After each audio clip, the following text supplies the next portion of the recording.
بسم اللہ الرحمن الرحیم۔ السلام علیکم ناظرین، ایک مسجد میں درس ہو رہا تھا۔ مولوی صاحب بڑے اطمینان سے درس دے رہے تھے اور لوگ سن رہے تھے۔ درس جیسے ہی ختم ہوا تو ایک جٹ ذمہ دار بندہ مسجد کے اندر آیا۔ اس کے ہاتھ میں بڑا چھرا پکڑا ہوا تھا۔ اندر آتے ہی اس نے سوال کیا کہ آپ میں سے مسلمان کون ہے؟ سب نے اس کی طرف توجہ دی۔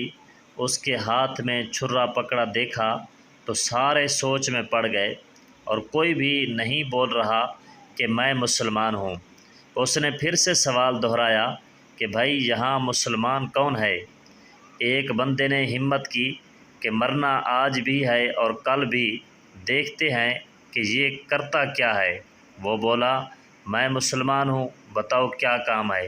جٹ بولا باہر آؤ۔ وہ آدمی اس کے ساتھ باہر گیا۔ جٹ نے بولا میرے پاس 9 بکرے ہیں، میں نے ان کو 9 مسلمانوں سے ذبح کروانا ہے، ایک آپ کر دو، باقی 8 مسلمان اور ڈھونڈوں گا۔ وہ آدمی بولا یہ بات تو تم اندر کر دیتے، ہم سب اتنے پریشان تو نہ ہوتے۔ آدمی نے اس کا ایک بکرا ذبح کیا اور بولا باقی اندر جاؤ اور باقی 8 بھی ذبح کرا ڈالو۔ جٹ مسجد کے اندر گیا، ہاتھ میں چھرا پکڑا ہوا تھا اور اس سے خون بہہ رہا تھا۔ اندر جا کر بولا تم میں سے مسلمان کون ہے؟ سب نے جب چھرے پہ خون لگا دیکھا تو بولے خدا دا واسطہ ہی تو مسلمانوں کو قتل کرنے آیا ہے۔ ایک بولا بھائی میں تو مسلمان نہیں ہوں۔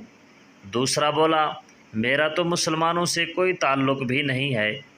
ایک بولا کہ مولوی صاحب یہ بیٹھے ہیں، یہ مسلمان ہیں۔ مولوی صاحب بولے کہ دفع ہو جاؤ، مجھے تو کلمہ بھی نہیں آتا، میرا تو ابا بھی مسلمان نہیں تھا، میں کہاں ہوں مسلمان۔ ناظرین، آج کل کے مسلمانوں کی یہ حالت ہے۔